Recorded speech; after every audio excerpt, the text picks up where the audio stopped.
Hello, everybody. Welcome to Audio Johnapedia number 46. It is June 13th, 2015.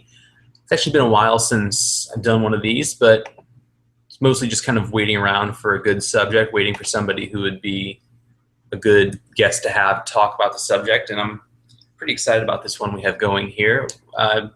Talking about the Beatles, which a strangely divisive band in my experience. And some people hear that this is about the Beatles and just not want to listen to it. And some people will probably listen to any sort of incoherent rambling we can offer, no matter how informative or interesting it is, just because it's the Beatles. But I have a very good person to talk to about this, somebody who, as much as I like the Beatles, definitely knows more about their history and overall their work than I do, which is good friend Ben Province. How you doing, Ben?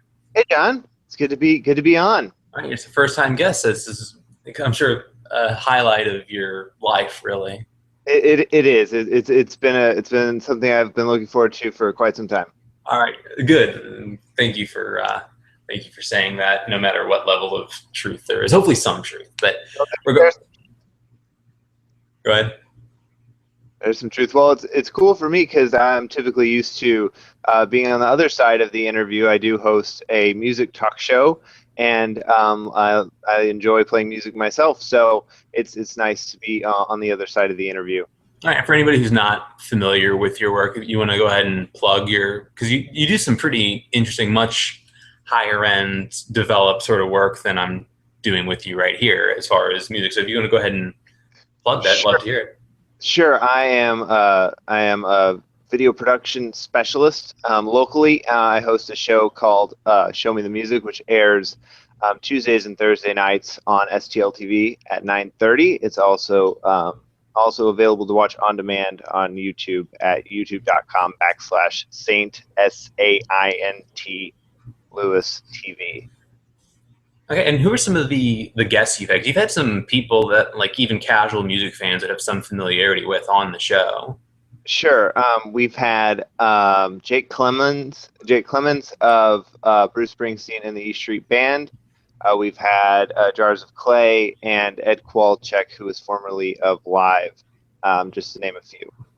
Which, I mean, yeah, I remember whenever you first started it, I thought it was, a cool idea. It didn't even dawn on me that you'd start getting people that, I was familiar with and that I considered to be fairly famous, but definitely have some interesting stuff going on there. But, obviously in this case, be a little bit more, I guess, opinion based rather than interviewing. And since I have no real musical background as far as playing music, writing about music, and like that, you're the expert here. So I will defer to you. But what we're going to talk about is the Beatles, who, for anyone who's not familiar, were a rock and roll outfit who played music in the 1960s, a little bit into 1970, and then broke up, but pretty popular band. Are you familiar with their work? Let's just get that out of the way.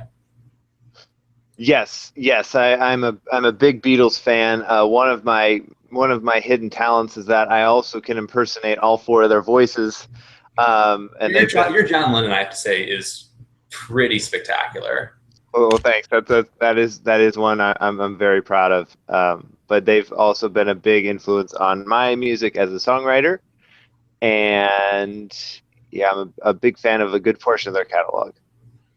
All right, awesome. And I feel like I should just all of a sudden, since you have the impressions of all of them, start asking questions. Be like, oh, so John Lennon, what did you think about, the White Album, something like that, But I thought it was terrible. It was a horrible album. There's too many songs on it. That's actually kind of my opinion of it too. So, not that it's a horrible album, but that it made it long. But great songs on it.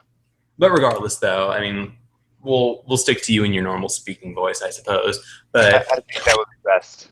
But what we're going to talk about, I mean, to some degree, what we're going to talk about isn't really the Beatles necessarily, but it's more what could have been or would have been had the Beatles not broken. There's a lot of theories. I'm sure people are sick to death of hearing about the theories about why the Beatles broke up. Some people, blame just overall friction between John Lennon and Paul McCartney. Some people blame Yoko Ono. I don't personally think that theory has too much credence to it.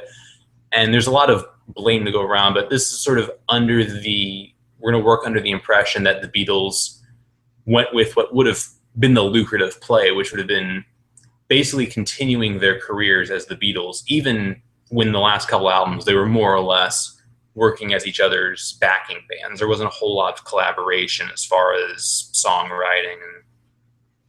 Yeah, I'd say with the exception of George and Ringo, I think they kind of formed an alliance later on. I think one thing that's interesting is I think Octopus's Garden, while credited solely to Ringo, was just about equally written by George. But yeah, between the other members, I don't think there was any collaboration for the most part. I think that my favorite theory, and I have no idea because I don't know the men, so I'm not going to cast any aspersions here. My favorite theory for why the Beatles broke up was the idea that there was sort of there was a lot of jealousy going around, that Lennon initially was jealous of McCartney, and the fact that during the late 60s that Lennon, as serious of a songwriter as he was being sort of cast aside in favor of McCartney in the public consciousness when the Beatles were going into really their most serious phase of songwriting. But then both of them, both Lennon and McCartney, feeling threatened by George Harrison, who was going from having one throwaway song per album to writing, with their last album they recorded at Abbey Road, having Here Comes the Sun and Something, which are two of the best Beatles songs there are. Sure. Yeah, I think, well, George Harrison was quoted as saying something along the lines of the reason they broke up is they were sick of being sidemen for Paul.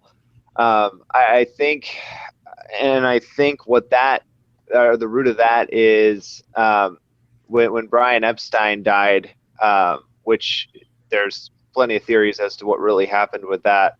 The official story is suicide, but we don't really know for sure. I think after he died, there was far less order within the Beatles, and I believe McCartney had some sort of relative become their manager, and I think he became kind of favored, fairly or unfairly, within the band.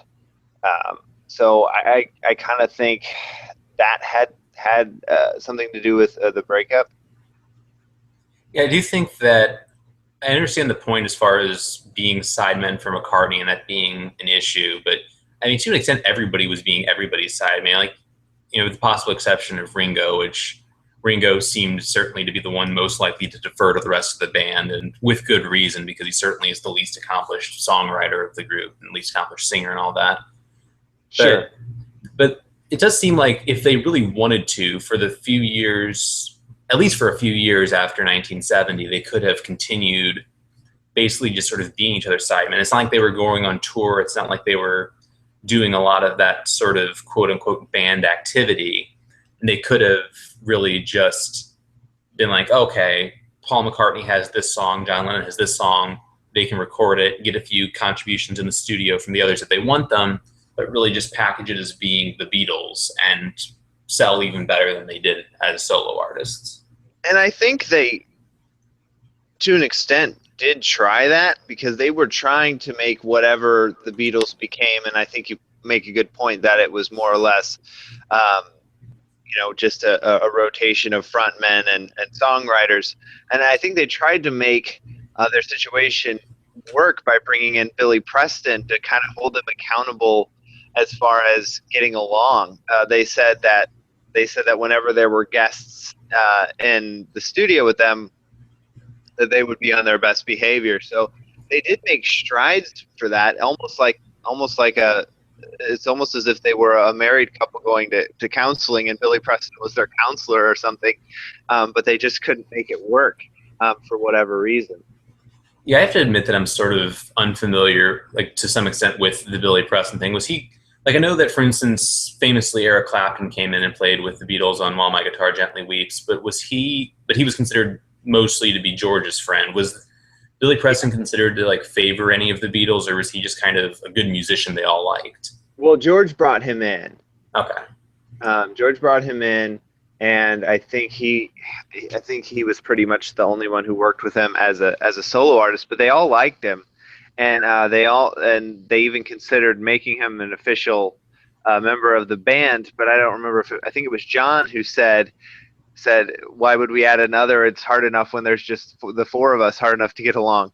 So they all really liked him, and I believe so. Billy Preston, of course, he had well they signed him to a record deal with Apple, and I think they first met him in the early '60s touring around Germany, because Billy Preston, I know, was a sideman for Sam Cooke as well. So I would imagine they all kind of had a relationship with him, but it sounds like he was closest with George. Okay. I mean, it would have been very weird had Billy Preston actually formally joined the Beatles, like just after, because at that point the band had been the most popular band in the history of the world. So having an additional member come through would have been, I don't know if it would have, it wouldn't have been his fault or anything, but it would have been very strange. But regardless, though, no matter what was going on, go ahead. It would have felt like a jumping the shark kind of TV moment where you add an extra character to keep the show going.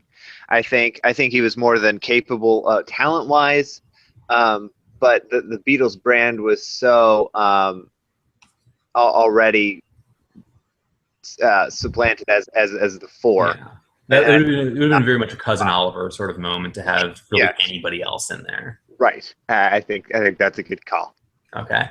But I mean, regardless though, by 1970, they could have certainly had other musicians working with them, but we'll work under the assumption that the Fab Four remained the Fab Four into the 70s. Now, the last album that was released of theirs was Let It Be. The last one recorded was Abbey Road.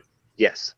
And I was sort of looking at like the first solo album released by each of the Beatles. It's a little tricky with Ringo because Ringo didn't really release sort of a conventional studio album along the lines of the other three until 1973, I believe it was, whenever the album Ringo came out.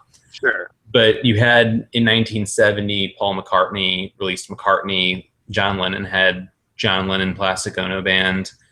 George Harrison, it was either 70 or 71, had All Things Must Pass. And I think that if you look at the best songs from those albums, like it's sort of harder to judge with All Things Must Pass because it was George Harrison. A lot of those songs wouldn't get on, particularly because it was a triple album, so it was a long album to begin with. But if you took, say, the two singles off of that album, which were My Sweet Lord and What Is Life, which are two of the bigger George Harrison solo songs, and assume those as being the equivalent George Harrison tracks on a Beatles album, you take those two, you take some of the big songs off of Plastic Ono Band, you take like Working Class Hero and Mother, a couple of those other songs, and you take, the McCartney album isn't maybe a great album as a whole, but you throw in Maybe I'm Amazed, which I think is as good as any song Paul McCartney's ever written. Yeah. I think he had a really good album. Yeah, I think Maybe I'm Amazed. Whenever I hear that, I kind of think, what if? Because obviously he was capable of playing all those instruments himself and very well, but there is something missing. I feel like when you listen to that song, because in some ways McCartney's solo sounds like Harrison's, but it sounds more like a Harrison impersonation. The other thing is, I feel like that song lends itself to a very typical Ringo beat, and of course Ringo's not on it. So I think it would be that much better as a Beatles song. And I think the same thing can apply to some of the later Beatles songs as well, because like Here Comes the Sun, I feel like Harrison, as great as that song is, and I think it's my personal favorite of the Beatles, John Lennon had no involvement in it. He didn't play on it. I don't think he had anything to do with the songwriting. And in the same way, I feel like if Harrison had been more involved with Come Together, the writing, the arranging, that would have even been needed an even more classic song. So did Harrison play on Come Together at all? I believe he did. Okay. But yeah, with Here Comes the Sun, John Lennon's as like a backing vocalist, if nothing else, would have really helped. Not that it's bad to begin with, but you throw in Lennon's vocals sort of in the midst of sort of the sun, here it comes, like vocal refrain, I guess you'd call it, would be a nice touch. Yeah, and I think a song with such a kind of a classic guitar or classic kind of riff um, come together. I think it's kind of a shame that there isn't more lead guitar on it. And I think I wonder if the Beatles had been getting along a little bit better if there would have been. Yeah, that's one of those. Come Together's definitely one of the songs that they wrote later on that sounded very much like a quote band song. Like I think there's a reason that like the Aerosmith cover gets a lot of play, which is the fact that it sort of sounds like a song that a rock band should be playing, but the way it's produced on Abbey Road is a little minimal for my taste. Like, not that I think minimal's necessarily a bad thing, but I think in the case of that song, it could have used George Harrison, lead guitar riffs. It could have used a little bit more dynamic vocals, not only with the lead vocals, but also having at least McCartney or Harrison, performing more dynamically vocally in the background. Yeah, that's true. But yeah, I think with Maybe I'm Amazed in particular, that's a song that if you get George Harrison playing guitar on it, and I think that would really enhance it. And I think that I think it's already a great song, and it's regarded well, but it's not regarded as being as good as, say, Let It Be, the song. But I think that even if you take the song as it sounds now, even if Paul McCartney were the only one recording it still, if you put it under the Beatles umbrella, I think it gets a bump there, even if there's no changes made to the actual physical song. But if you make the changes to the physical song too, then forget about it. Yeah, I think George Martin's the addition of George Martin, that producer, would only help it as well. That album, I believe, was just produced by Paul. Correct. Yeah, it was just produced by Paul. And the whole album is just Paul. Like, it's Paul wrote everything, he played every instrument, he sang everything, he produced everything. And I think that like those sorts of albums are cool and they're certainly impressive. And like, for instance, I'm a big Prince fan, and Prince, did a lot of that. But one thing that happened was he evolved, and I think Paul figured this out as well, which was, it's great to be able to be the jack of all trades, but if you can get somebody who can do your lesser things better, then it's going to enhance the overall product. Sure. And I think that, like, I'm looking at some of the songs from Plastic Ono Band, I'm not necessarily sure that having the extra members would necessarily enhance the songs that much, but if you have, instead of some of the lesser songs on that album, you have some of the great Harrison songs, some of the great McCartney songs on there, it boosts the overall album into being, rather than being considered a good album, being considered a classic album that if it's not the best Beatles album, it's up there with their best. Yeah, I think on John Lennon's first solo album, you have kind of indications that some of these songs, I don't think if he was a Beatle he would have written.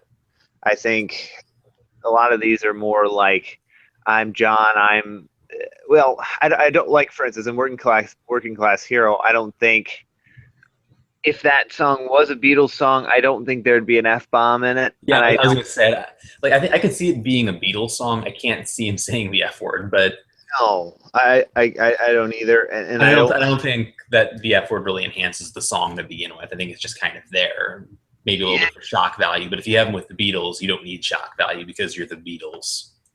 Yeah, it's almost just to separate him. You wonder how much of this was to separate himself from the Beatles and to be like, I'm John Lennon, this political man and philosopher, and songs like God and things like that. That just kind of seem not forced, because I don't think they're non-authentic, but it's a whole different kind of era of John on that album, and kind of bleeding into the next album too, Imagine. Yeah, let's talk about that for a second, because it's sort of hard, because if you throw in some of the top songs from Imagine onto this first, hypothetical Beatles album, then it would be hard to deny that this would be up there with the upper echelon Beatles albums that generally do well on like Rolling Stone lists of the best albums of all time, because you'd have Imagine, which I'm personally not crazy about the song Imagine, but at the same time, it gets listed as being one of the great songs ever without the Beatles label. So it's hard to imagine it would do any worse under that.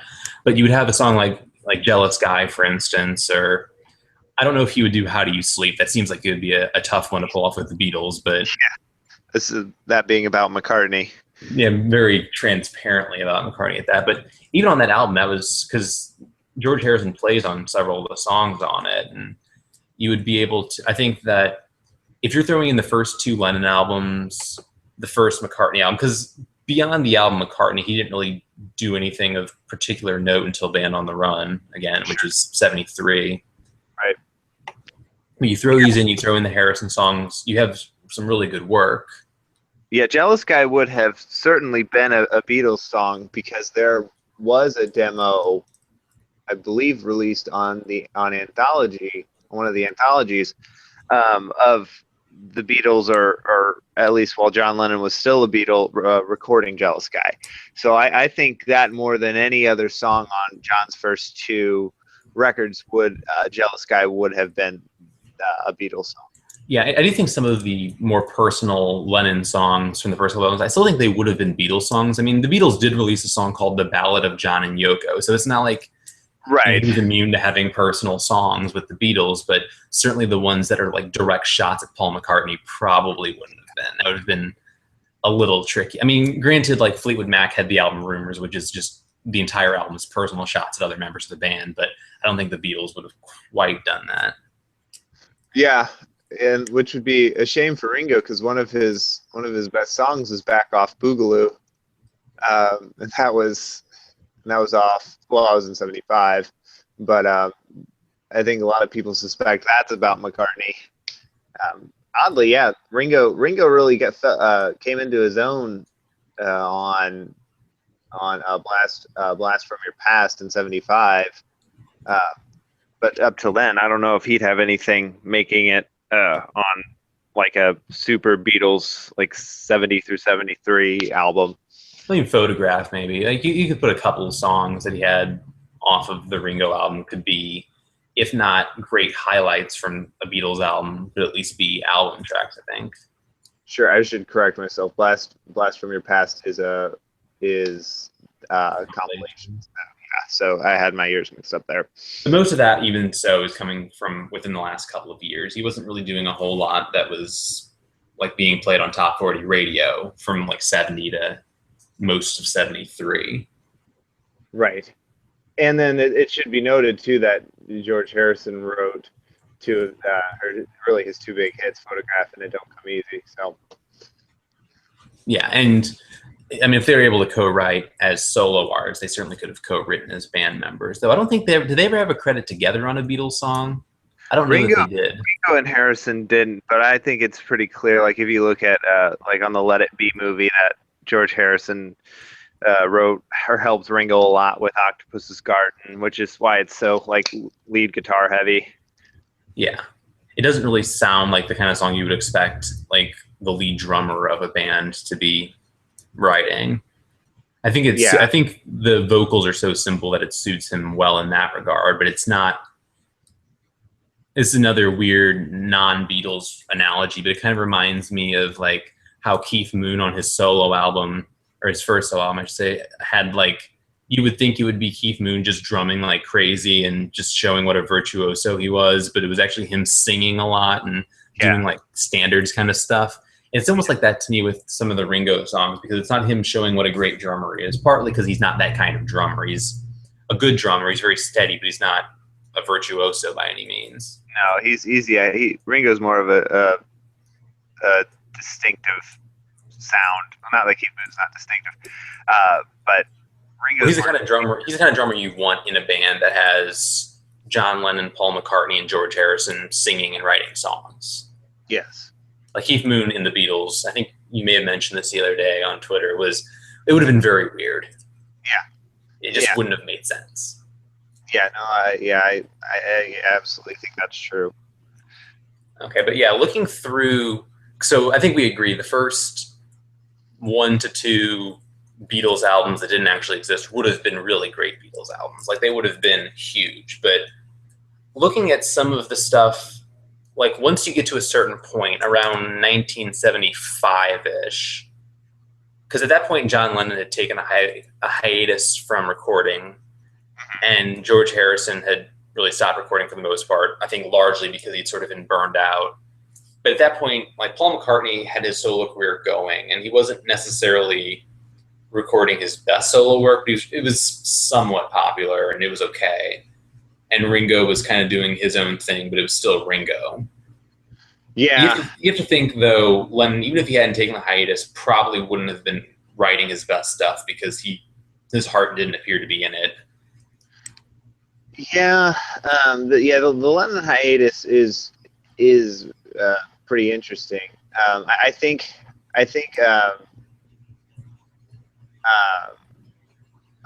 McCartney's Junior's Farm, I think, is good enough to be a Beatles song around that time. But like you said, it's just kind of Paul.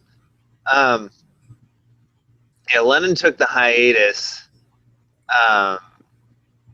and did that rock and roll cover album, which was just basically a settlement of legal action against him for borrowing a line from Chuck Berry on "Come Together." Yeah, that's really all he did in that time before Double Fantasy, which I really like.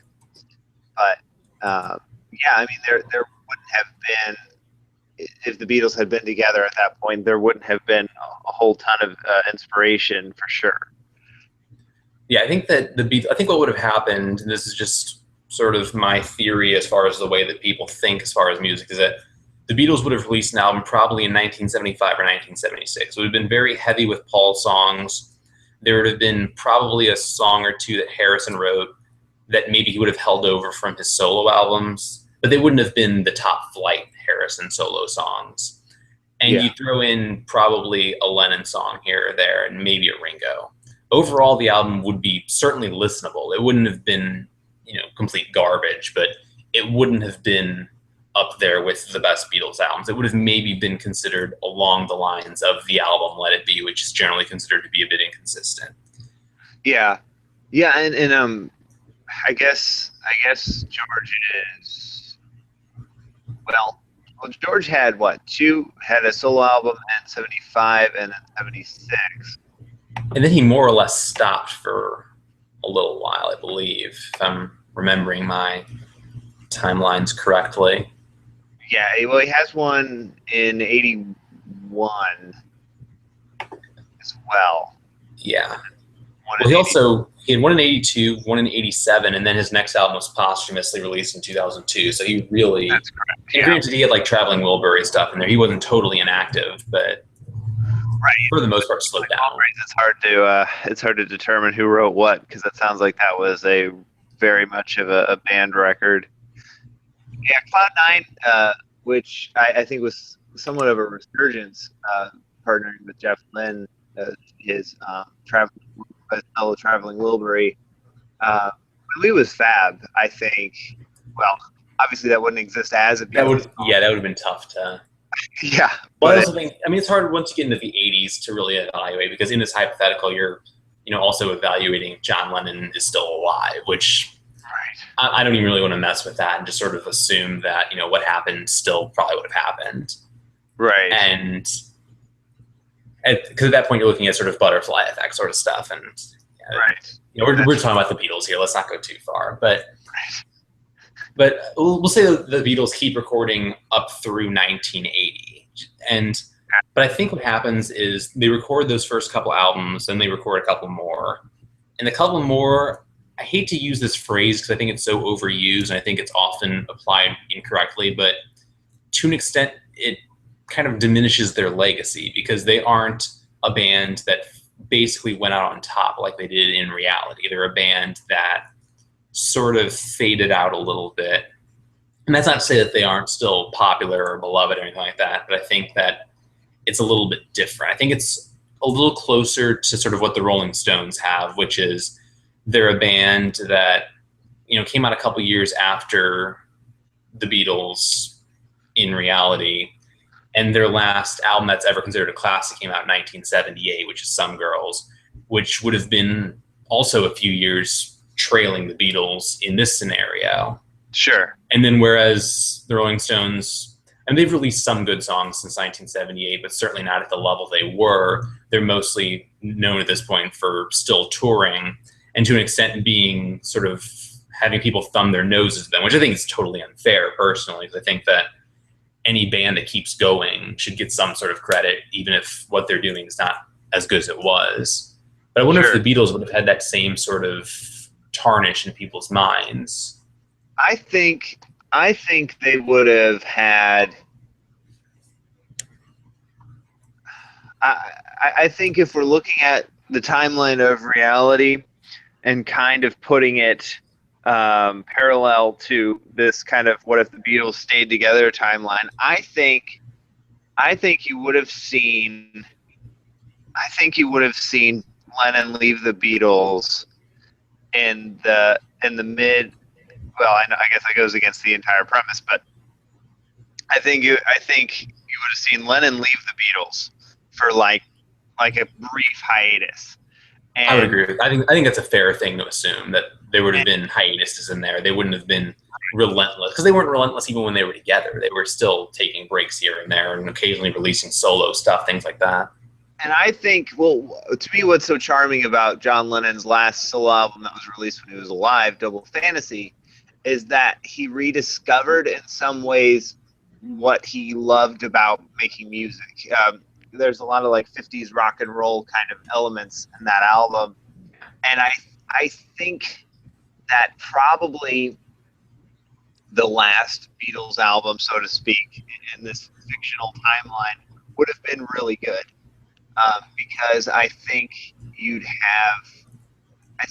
have a renewed John Lennon getting back to his roots as a Beatle and as a musician, and I think that would have carried into a solid album. Then you'd also have songs like "Coming Up" by McCartney on that CD or that album.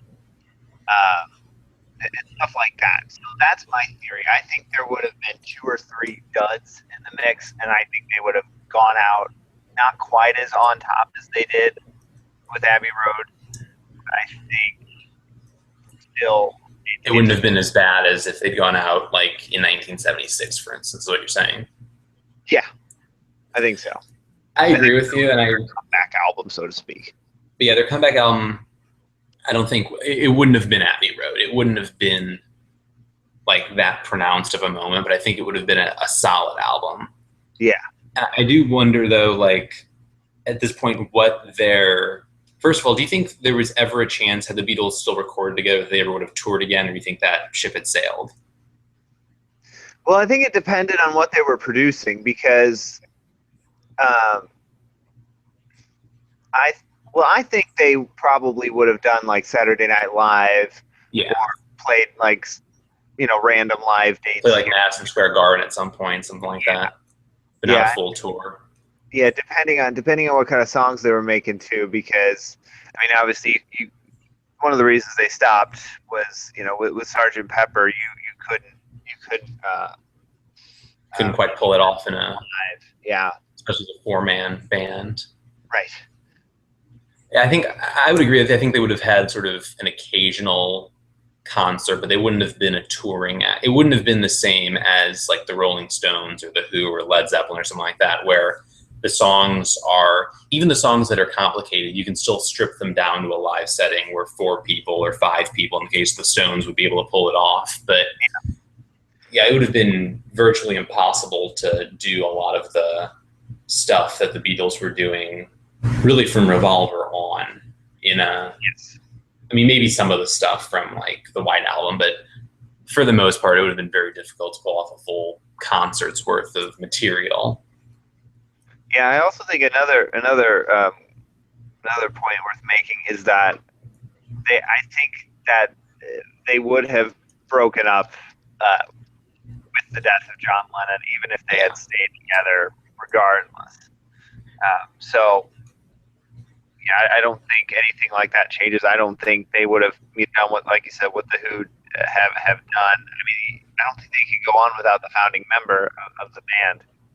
Yeah, I don't think they would have replaced Lennon. I don't think they would have replaced McCartney. Had Harrison been the first to go, I think they might have replaced him. I think they definitely would have replaced Ringo if that was something that they were still inclined to do, was act as a band in general. Reading something that they were that they made some pact kind of with each other that they'd only go as the Beatles with the four of them. So I don't know. I really don't know. I mean, they obviously did the reunions with Real Love and Free as a Bird in '95 with old Lennon demos from the late '70s. But well, I think it could be a situation like sort of where the Rolling Stones, for instance, vow that they're not going to replace like Bill Wyman as their bassist, but they'll still have a bassist. He just won't be an official member of the band. Sure. I think, for instance, if Lennon had survived and obviously not been assassinated, and George Harrison passed away in 2001 as he did, mm-hmm. I think like Eric Clapton, for instance, totally would have done it. I think he totally would have jumped in and been willing to do that because he and Harrison were so close. And, I think... Yeah. I don't think he would have been officially a member of the Beatles. I don't think anybody involved, particularly Clapton, would want that, but that they would still do concerts. And by the same token, if something were to happen to Ringo, I think they would probably invite his son, Zach Starkey, who's an accomplished drummer in his own right, to be part of that. But Lennon and McCartney would be really, really tough to... And at that point, it wouldn't even be a replacement. It would just, I think, be, for instance, Paul McCartney sort of doing his own little band, having other people as members, and just focusing on McCartney songs. Sure. Now, as far as, do you think that, what are your thoughts on the band's overall legacy? If we'll just say that they make their albums throughout the 70s, it culminates in 1980 with the release of sort of a combination of some good McCartney stuff plus the Double Fantasy era Lennon stuff. Probably and some then, Harrison stuff. Yeah, and then they have that good album, and then that's the end of them. I think the legacy is undeniably different, but how does it differ from reality? Well, I think one of the most charming things about the Beatles is that what they accomplished more than any other rock band in the period of 9 years. And I think if you take away how compact their catalog is, you lose some of their fame. I think even if they had released one pretty good album, one very good album, and two okay albums, I think really the takeaway there would be that it took them, a decade longer to do it, to release their full catalog. To me, I think that's what makes the Beatles the greatest band, is because what they did in 9 years. Yeah, to me it's hard to sort of evaluate that, because on one hand, you're right that because they were so good in that dense period of time, but had they kept making music, they still would have been good in that period of time. They just would have had sort of other stuff to go with it. And sort of to draw a parallel to, other than music, the other thing that we like to discuss together is baseball. If you look at a baseball player, like you look at like Sandy Koufax, has a really good run, but his career's over by the time he's in his early 30s. Yeah, it's great, but if you compare him to like Roger Clemens or something like that, who also had a really great run up until he was 30, but also had a really good, if not quite as good, run later on. Like, how do you compare them? And to me, it doesn't take away from Koufax to say that having some additional work in his later years would have been a good touch. Well, I think the way I'd look at it is it's almost as if the Beatles, if you can compare an album to a baseball season, the Beatles were releasing multiple albums within a year. Yeah. And so to me, I think that's kind of like the equivalent of Sandy Koufax pitching like in some super like major league season during the winter also, or something like that. He was I like think going and playing like winter ball and just dominating people or something. right, yeah, something like that. I think would be the analogy I would kind of lean on there. I don't know. I don't think I don't think that narrative about the Beatles would exist if they had kept going, and I think that would not that would take away from Because I think it's one of the sort of unfortunate things that music fans have is that that people, and I agree that this would happen. I think I would be as guilty of it as anybody. We would see the Beatles not quite as having that luster, but at the same time, we would have more Beatles music. Like that would be a good thing. Like, wouldn't that be a nice thing to have? And yet at the same time, there would be a desire to degrade them a little bit, or at least knock them down a peg, because they wouldn't quite be the magical group that they're viewed as now. Yeah, I think that sums it up really well, honestly. All right, sounds like a good note to go out on. Do you have anything else you wanted to contribute, or anything else you wanted to plug in the meantime? Or one interesting fact I want to throw out there is that George Martin, who was such a big part of the Beatles' success as their producer, only produced 3 Paul McCartney albums and co-produced 1. So that would be Tug of War, Pipes of Peace, Give My Regards to Broad Street, that George Martin produced. And he also co-produced Flaming Pie. But for a good portion of Paul McCartney's catalog, he didn't have that legendary producer kind of helping him craft these songs. So I think that's worth noting. And then he didn't produce any Lennon or Harrison or Ringo solo stuff, right? That's correct. Okay, yeah. It is hard, because it's hard to know what the absence of George Martin would have meant. I mean, obviously we know what kind of music they were making as solo artists, independent of George Martin. But if they could have gotten him back into the mix, I think at that point it would be almost impossible to speculate, because who knows what kind of music would have come of it. Because I think it's very difficult to know just how important George Martin was to the Beatles. But we can look at what happened with Phil Spector, which I think was just a terrible match to begin with. Yeah. And just say that I think George Martin was at least a better fit than him. Yeah, he could have only helped. And he probably wouldn't have ended up killing somebody later on. But that's another topic for another day. Yeah, Phil Spector, that is, of course. Well, we don't know that George Martin hasn't killed somebody, but he probably hasn't. No, yeah, I would be inclined to believe he has not.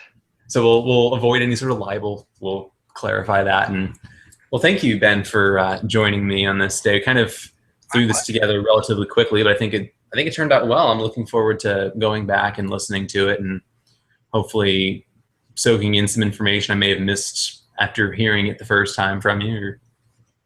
Sounds good. All right.